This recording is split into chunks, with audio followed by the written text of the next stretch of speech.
우리가 계속해서 사도행전 말씀을 우리가 공부를 하고 있습니다. 지난 시간에 이어서 우리가 이 시간에도 사도 베드로의 설교로 인해서 생겼던, 그래서 사도들이 산헤드린 공회 앞에서 재판을 받는 그 얘기를 계속하도록 하겠습니다.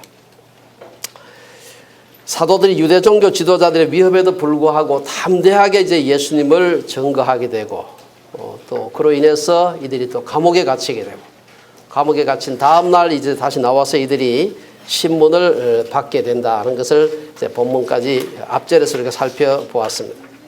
사실 오늘 내용을 읽어보면은 사도들의 그 힘과 산헤드린 공회와 그 당시의 종교 지도자들의 힘은 외형적으로 보기에 사실 비교가 되지 않는 그러한 힘이었습니다. 사도들은 뭐 거의 전혀 힘이 없는 상태였죠.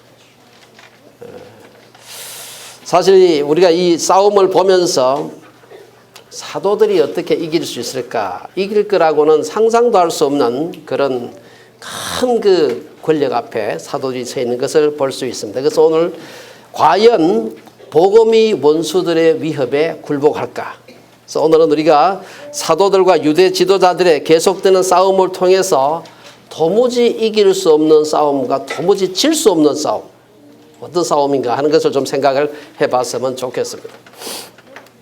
우선 먼저 도무지 이길 수 없는 싸움을 싸웠던 사람들이 바로 이 종교 지도자들이었습니다. 그래서 우리가 종교 지도자들이 어떤 전략을 가지고 싸웠길래 도대체 이 싸움에서 이길 수가 없는가 하는 몇 가지 본문의 말씀을 가지고 살펴보겠습니다.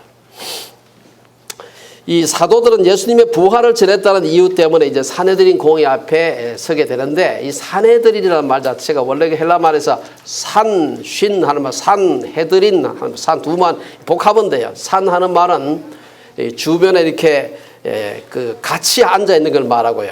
그 다음에 헤드린, 헤드라이오스 하는 말은 같이 둘러 앉아서 있다 이런 말입니다. 그래서 반원형으로 이렇게 앉아가지고 가운데 피고를 앉히고 재판을 하는데, 이 굉장히 높은 사람들이죠. 유대에서 제일 높은 사람들이 쭉 반원형으로 앉고 그 가운데 딱 피고가 한 사람 서게 되면은 사람이 쫄게 되어 있습니다.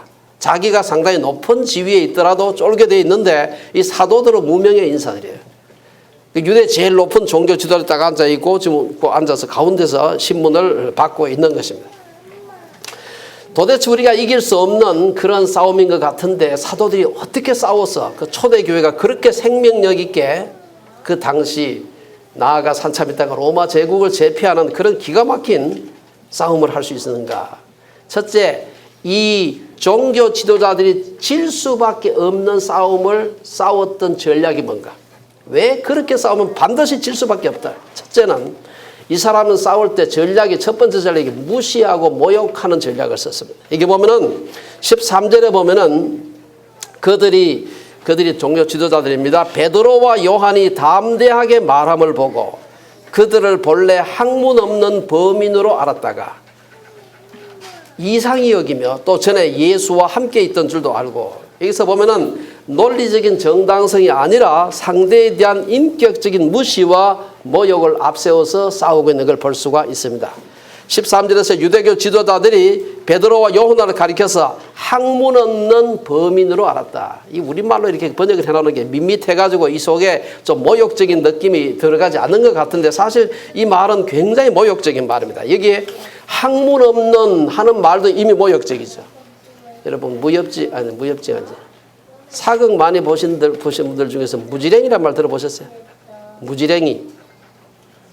무지랭이란 말 들어보신 분 손 들어보세요. 이게 해석을 해야 알아듣을 것 같으네.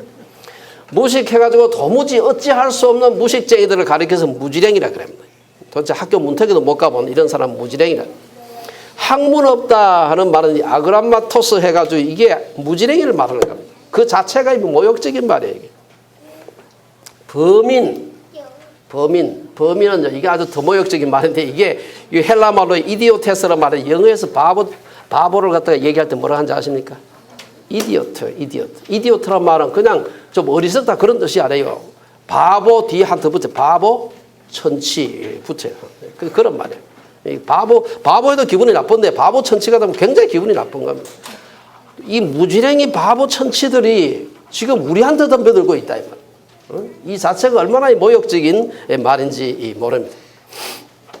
두 번째, 이들이 도대체 어떤 전략을 쓰길래 이길 수 없는 싸움을 싸우고 있는가? 종교 지도자들이. 두 번째는 당당하지 못해. 15절에 보면 뭐라고 얘기합니까? 명하여 공회에서 나가라 하고 서로 의논하여 이르되. 여러분, 이 싸움을 할 때 당당한 사람은 피고 앞에 놓고도 얼마든지 법리를 가지고서 논쟁을 할 수가 있는데, 이 사람들 놓고는 자기들의 꼼수가 드러날까 봐 얘기를 못하는 겁니다. 내보내고 우리끼리. 우리나라에 여러분 한때 그 대책회의라는 게 있었는데 혹시 아세요? 대책회의. 잘 모르시죠? 여기 오신 지 오래되면 아마 대책회의가 무슨 말인지 잘 모를 거예요.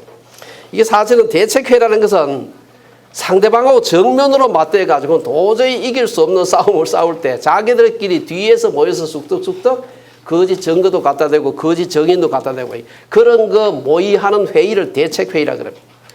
말하자면 유대교 지도자들이 지금 대책회의를 하고 있는 겁니다. 사도들 앞에 놓고는 도대체 이길 수가 없어. 당당하지 못해요. 자기들끼리 무슨 내쫓아버리고 자기들끼리 앉아서 지금 대책회의를 하고 있는데, 그런 식으로 싸우는 사람은 절대로 싸움에서 이길 수가 없다. 세 번째, 이 종교 지도자 전략이 뭐냐? 경고하고 위협하는 거야. 17절, 18절, 21절에 보면은 17절에 뭐라 그럽니까? 이것이 뭡니까? 예수님이 부활했고 그 부활하신 예수님이 그 안전뱅이를 고쳐주셨다 라는 사실입니다. 이 사실이 민간에도 퍼지지 못하게 그들을 위협하여 이후에는 이 이름으로, 예수의 이름으로 아무에게도 말하지 말게 하자고 18절에 그들을 불러 경고하여 도무지 예수의 이름으로 말하지도 말고 가르치지도 말라. 관리들이 백성들 때문에 그들을 어떻게 처벌할지 방법을 찾지 못하고 다시 위협하여 놓아주었으니. 경고와 위협으로는 싸움에서 이길 수가 없습니다. 논리와 법리에서는 꼬투리를 잡아내지 못하니까 유대교 지도자들이 사도들을 처벌할 방법이 없었습니다. 남은 방법은 협박하고 위협하는 방법밖에는 없었습니다.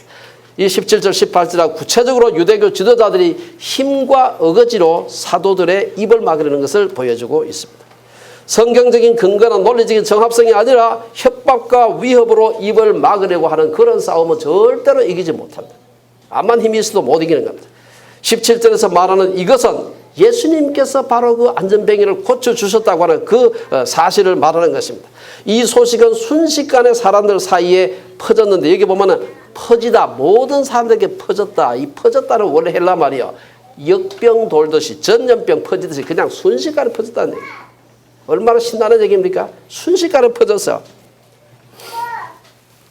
자신의 치부를 감추기 위해서 위에 이를 드러내는 사람들을 위협하는 것은 그때만의 일이 아닙니다. 현재 우리 한국교회 일부 대형교회 목사들의 비리들도 비슷합니다. 모든 게 다 명명백백한데도 항의하고 들고 일어나면 막 법정에 고소하겠다, 명예훼손으로 막 걸어놓고 그러지 않습니까? 자기만 모르고 다 아는데. 21절을 보면 그나마 다행스러운 것은 사두개인들로 추정되는 관리들이 불법으로 사도들을 마구 처벌하는 것을 막아주는 유일한 보호막이, 그게 뭐 백성들이었습니다. 백성들이 다 아는데 백성들 보는 데서는 사도들을 처벌할 수가 없었던 것입니다. 이런 사람들이 종교 지도자라고 높은 자리에 앉아 있었던 것이 예수님 시대의 상황이었습니다. 어느 시대나 종교를 빙자해서 자신의 배를 채우고 기득권을 유지하는 사람들이 있습니다. 그래서 우리 모두 그런 그 지도자, 사기꾼 지도자들을 분별하는 눈이 우리 성도들에게 필요합니다. 그러면 사도들은 어떻게 해서 이길 수 있었던가? 사도들은 이길 수밖에 없는, 아니 질 수 없는 싸움을 싸웠는데 무슨 전략으로 싸웠길래? 오늘 보면 첫째, 사도들은 담대함과 당당함이 있었다. 담대하고 당당해. 13절 한번 보시기 바랍니다. 그들이 베드로와 요한이 담대하게 말하는 것을 보고 담대하게 말했다. 여러분, 담대함과 당당함이 있을 때 싸움에서 이길 수가 있습니다. 저들은 공회 앞에, 그 서슬퍼렇고 권위 있는 공회 앞에 서 있었지만 자기가 지금 공회원들 앞에 서 있는 게 아니고 하나님 앞에 서 있다고 지금 생각하는 것입니다. 이 옆에 좀 둘러서 앉아가지고 위협하고 협박하는 이 사람들이 눈에 보이는 게 아니라 내가 지금 하나님 앞에 서 있다, 이렇게 생각하니까 담대할 수가 있었던 것입니다. 오늘 본문에서 담대하게 이렇게 우리 개역 개정에 번역했는데 옛날 우리 개역 한글에 보면 기탄 없이 얘기했다. 그 말이랑 그 말이 같은 말이긴 한데 조금 느낌이 다르지. 기탄 없이 그냥 거칠 것 없이 뭐 사람 없는 것처럼 자기 하고 싶은 얘기를 했다는 것입니다.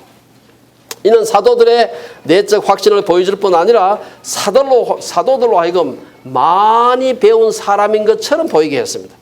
사실 유대교 지도자들이 베드로와 요한이 누구냐? 생전 못 보던 사람인데 어째 저렇게 사람들 앞에서 설교를 잘하고 힘있게 당당하게 얘기하는가? 그러니까 뒷조사를 해보니까 이게 초등학교도 안 가고 무지랭이들이 보니까 별로 공부도 안 하고 이디오테스, 이 바보 천치들인데 어떻게 저렇게 말을 잘하고 당당하고 기탄 없이 얘기하는가? 놀랐습니다.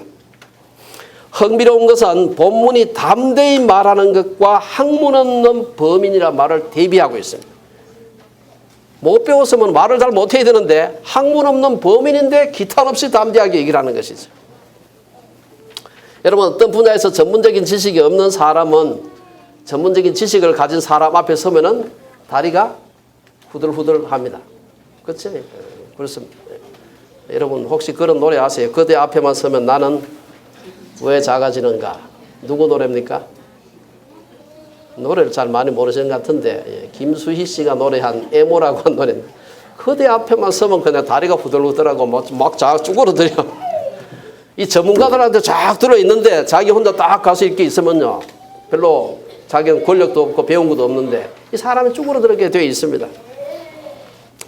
그런데 이렇게 많이 배우지 못했던 사도들이 어떻게 이렇게 유식한 사람처럼 담대하고 기탄 없이 말할 수 있었을까?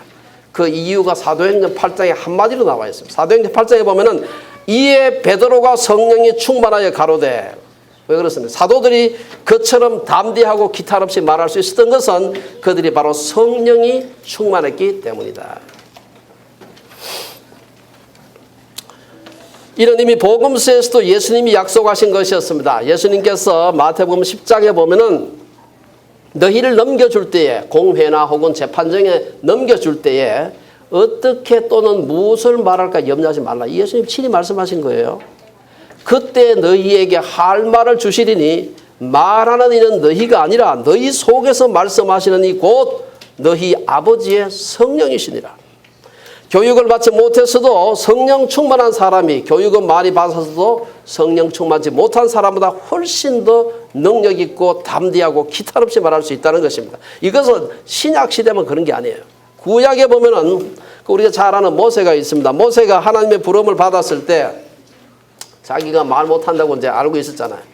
하나님 앞에서 너 이제 저 바로 앞에서 해가지고 네 백성을 구원하라 이렇게 하니까 모세가 한 얘기가 있어요. 오 주여 나는 본래 말을 잘하지 못하는 자니이다. 주께서 주의 종에게 명령하신 후에도 역시 그러하니 나는 입이 뻣뻣하고 혀가 둔한 자니이다. 그때 여호와 하나님께서 뭐라고 얘기했습니까? 누가 사람의 입을 지었느냐? 누가 말 못하는 자나 못 듣는 자나 눈 밝은 자나 맹인이 되게 하였느냐? 나 여호와가 아니냐? 이제 가라. 내가 내 입과 함께 있어서 할 말을 가르치리라.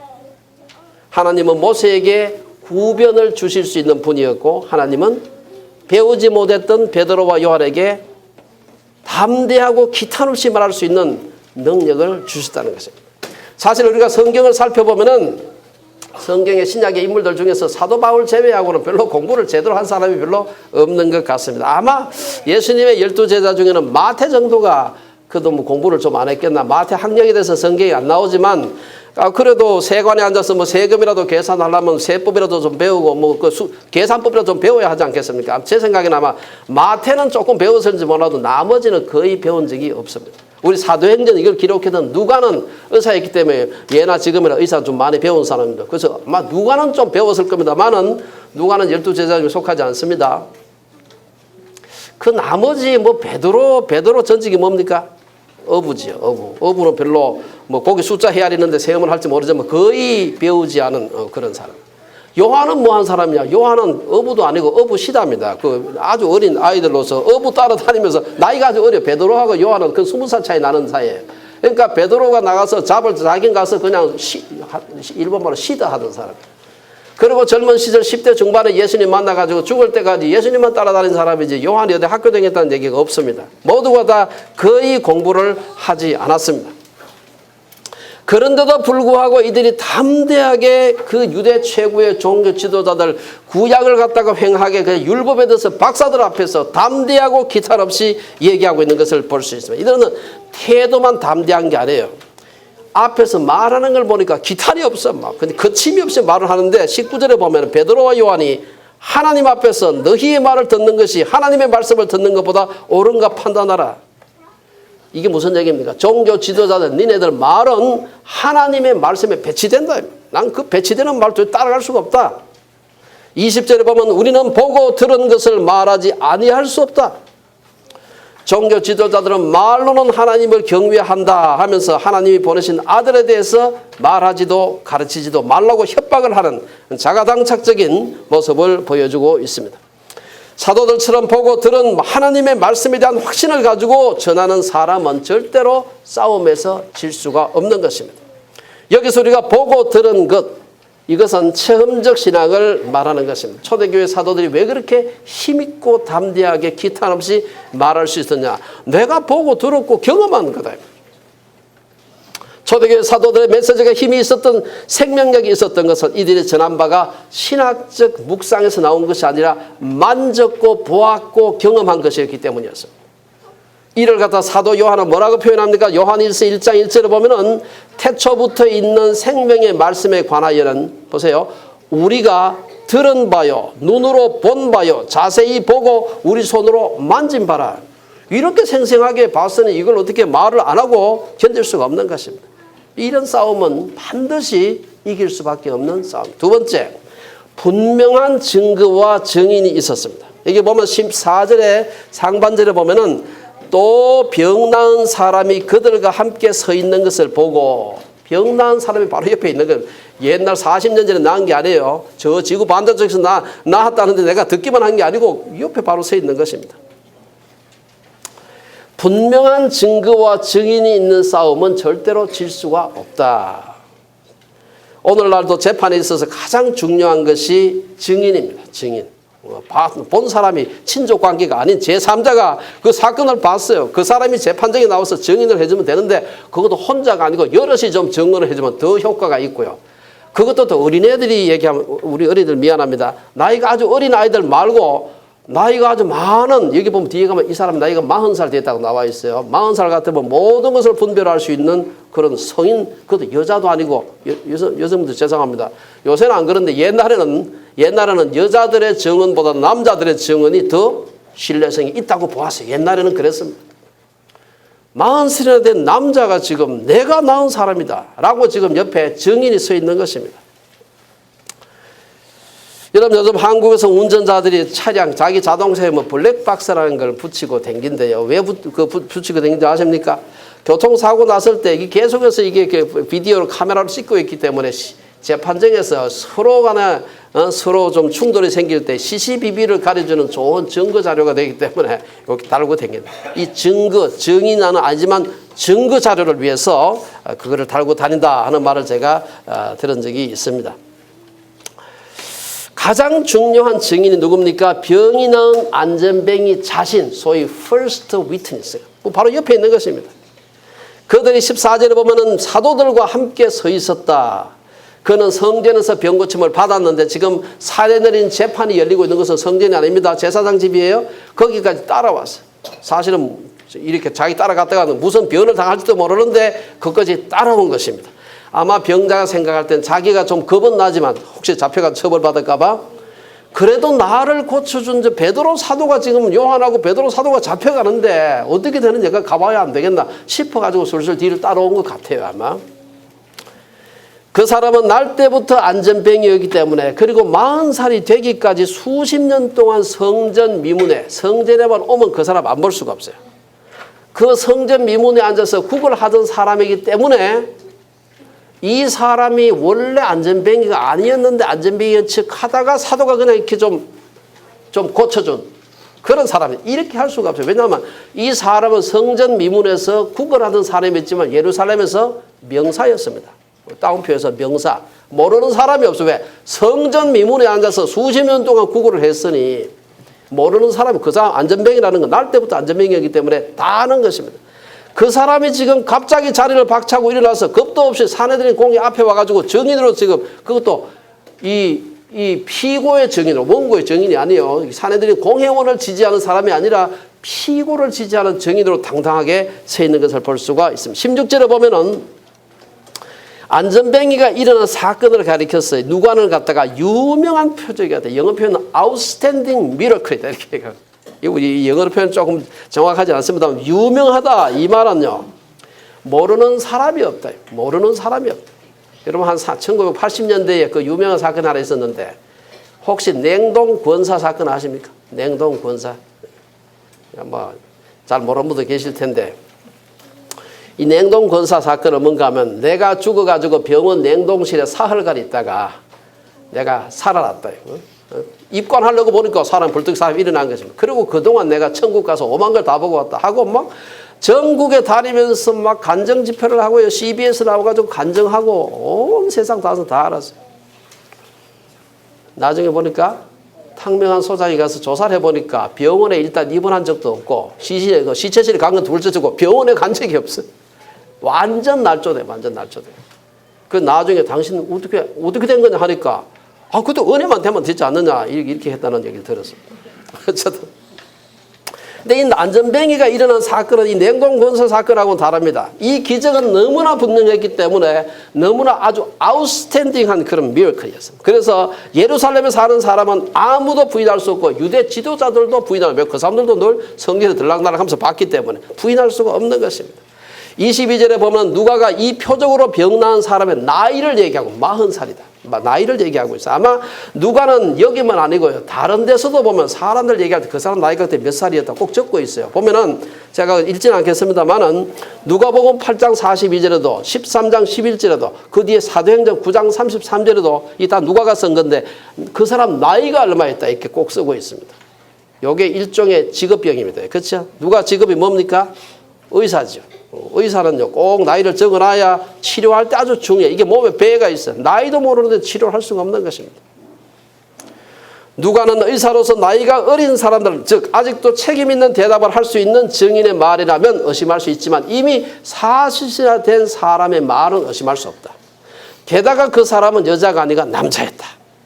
증인의 나이가 40세라는 것은요 내포하는 여러 가지 의미가 있습니다. 성경 40이라는 숫자는 삼위일체할 때 뭐 3, 상세판 3, 뭐 그 다음에 일주일 의미할 때 7, 12집 할 때 12 이런 건 성경에서 완전수라고 얘기합니다. 성경의 상징적인 의미가 커요. 40도 마찬가지예요. 예수님께서 40일간 광야에서 금식하시고 시험 받았다.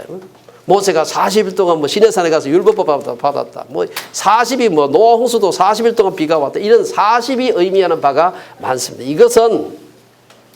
이것은 이 사람의 나이가 40세 있다는 것은 이 사람의 정의는 확실하게 믿을 수 있는 완전한 정의라는 것입니다. 유대교 지도자들 스스로도 사도들을 통해 나타난 증거를 부인할 수 없다는 것을 시인하고 있습니다. 16절을 보면은 유대교 지도자들도 우리도 부인할 수 없는지라. 부인할 수 없는 증거가 있음에도 자기들도 시인하면서도 자기들의 잘못을 시인하지 않는 이 사람들 갖다가 양심에 화인 맞은 요새 말로 양심에 털난 사람들입니다. 세 번째 이런 사람 절대 못 이기죠. 세 번째 왜 사도들이 이길 수밖에 없었느냐. 이 사건이 모든 사람들에게 다 알려졌다. 16절에 보면 그들로 말미암아 유명한 표적 나타난 것이 예루살렘에 사는 모든 사람에게. 예루살렘에 사는 사람 늘 성전 들락거리기 때문에 다 아는 것입니다. 다 알려졌다. 21절에 관리들이 백성들 때문에 그들을 어떻게 처벌할지 방법을 찾지 못했다. 관리들조차도 백성들의 눈 때문에 처벌을 지금 못하고 있는 것입니다. 사도를 통해 나타난 기적은 골방에서 몇몇 사람만 입회한 가운데 일어난 사건이 아닙니다. 사도들로 말미암아 병자가 고침받은 것은 말 그대로 유명한 사건이었습니다. 이 병자의 증언은 너무나 확실했기 때문에 유대교 지도자들도 비난할 수 없었다고 했습니다. 안식일에 고쳤으니 안식일을 범했다고도 할 수 없어요. 이건 안식일에 일어난 사건은 아닙니다. 평일에 일어난 사건이에요. 그들은 예수님에 대해서 믿을 만한 확실한 증거가 있음에도 불구하고 그 증거를 믿으려고 하지 않고 대신에 그것이 전파되는 것을 협박과 위협으로서 증거되지 못하게 했습니다. 이것을 보면 믿음은 모든 사람의 것이 아님이 분명합니다. 사도 바울은 데살로니가 교회에 보낸 편지에서 또한 우리를 부당하고 악한 사람들에게서 건지시옵소서 하라. 그 다음에 믿음은 모든 사람의 것이 아니니라. 이렇게 분명한데도 보는 게 이걸 의도적으로 안 믿고 계속해서 사도들을 협박하는 걸 볼 수가 있습니다.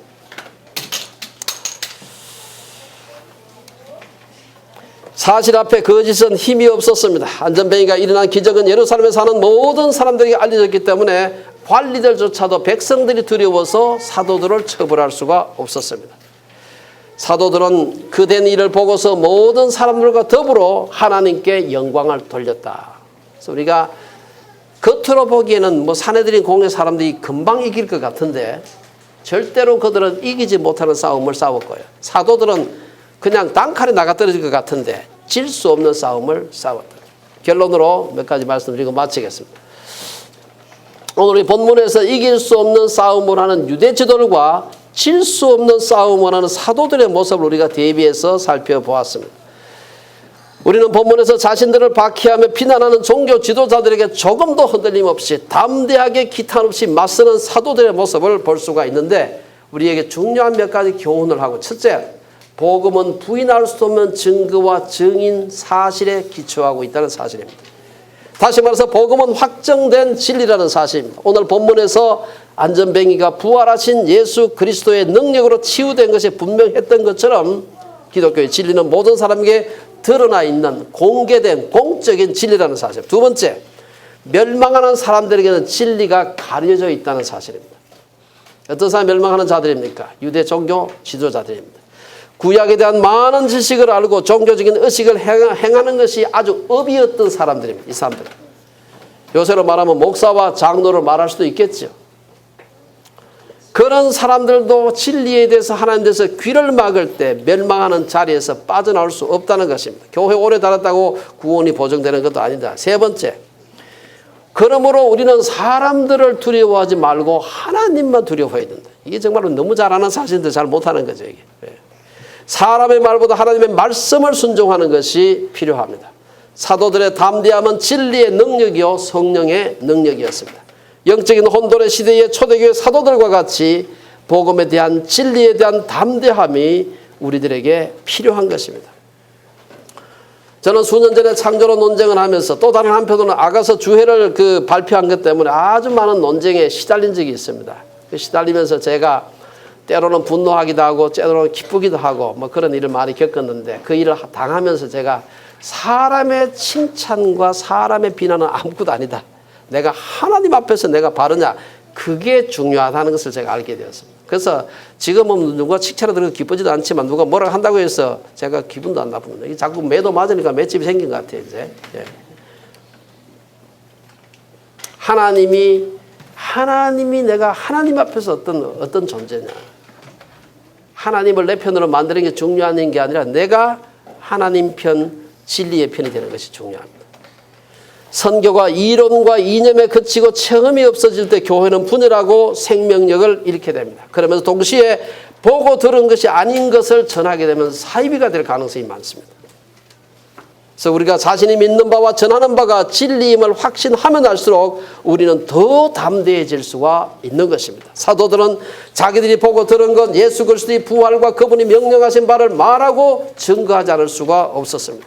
그들은 사람의 말을 따를 것인가 하나님의 말씀에 순종할 것인가 물어볼 필요도 없는 것이었습니다.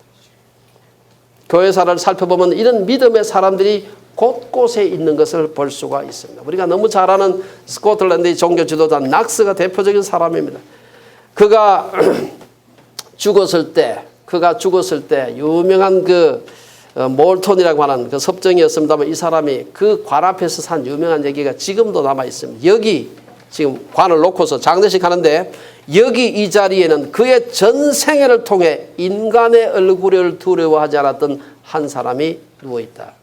낙서를 말하는 낙서. 그래서 오늘날 이 참 스코틀랜드 그 장로교의 전통이 튼튼하게 지금까지 내려오고 있는 것입니다. 위튼 대학 출신의 짐 엘리엇과 더불어서 선교했던 4명의 선교사들도 그런 사람들이었습니다. 여러분, 짐 엘리엇과 그 4명의 선교사가 에콰도르에 선교했을 때 여러분 지금 생각할 때는 정말 참 그냥 걸어 들어가지도 못하는데 비행기로 갈 수밖에 없는 거기 가서 죽었으니 얼마나 대단하냐. 우리 생각할 때 그렇게까지 좀 그렇지 않습니까? 그때 온 매스컴들이 일어나가지고 이 젊은 것들이 말이야 취기로 객기를 부리다가 가서 죽었다고 대책 없이 갔다가 죽었다고 얼마나 욕을 했는지 뭐 다 뉴욕 그 타임스부터 시작해가지고 미국의 매스컴들이 하나같이 일어나가지고 그 죽은 4명의 그 순교자들을 내놓고 욕을 했습니다. 그 사람들이 거기 가서 뭐 호강하기 위해서 간 게 아니죠. 가면 위험과 어쩌면 죽을지도 모른다는 그 가능성이 충분히 있음에도 불구하고 그들이 그곳에 갔던 것입니다. 가서 제대로 여러분 전도를 해봤습니까? 전도하려고 폼 잡고 있다가 죽은 것입니다. 그렇지 않습니까? 무참하게 죽었어요. 놀라운 것은 죽고 난 뒤에 시체 수습하러 가보니까 총을 다 가지고 총알 다 있었습니다. 사람들. 총 가지고 있는 사람이 뭐 도끼 들고 오는 이런 사람들하고 싸우는 게 문제가 아니죠. 얼마든지 쏠 수 있고 자기를 방어할 수 있었지만 한 번도 총을 사용하지 않고 다 그대로 죽었어요. 우리가 봤을 땐 개죽음 한 같지 않습니까? 그렇지만 누가 이겼느냐 하는 걸 생각해 봐야 됩니다. 우리 마치기 전에 한번 짐 엘리엇에 관한 간단한 한 2, 3분 되는 비디오 클립을 같이 한번 좀 보도록 하고 그리고 마치도록 하겠습니다. 한번 같이 한번 보도록 하겠습니다.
implication of the resurrection is that one which is given to us in the 17th chapter of this very book, where Paul says, the times of God, the ignorance, God overlooks. But now the man whom he hath ordained, whereof he offers proof to all men, in that he raised him from the dead. The faith.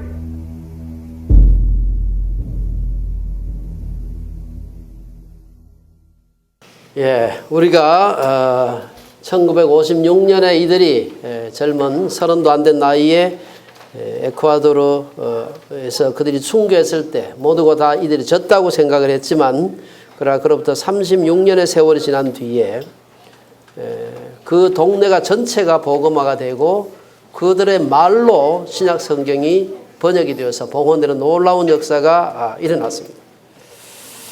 과연 그들의 죽음이 헛된 것이었을까? 그들은 질 수밖에 없는 싸움을 싸웠던 것인가?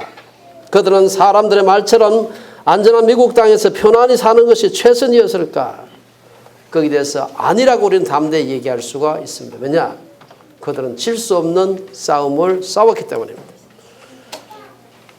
우리 모두 잃어버릴 수 없는 것을 얻기 위해 기꺼이 지킬 수 없는 것을 포기하는 그런 지혜로운 사람이 되시기를 주의 이름으로 축원합니다. 기도하겠습니다.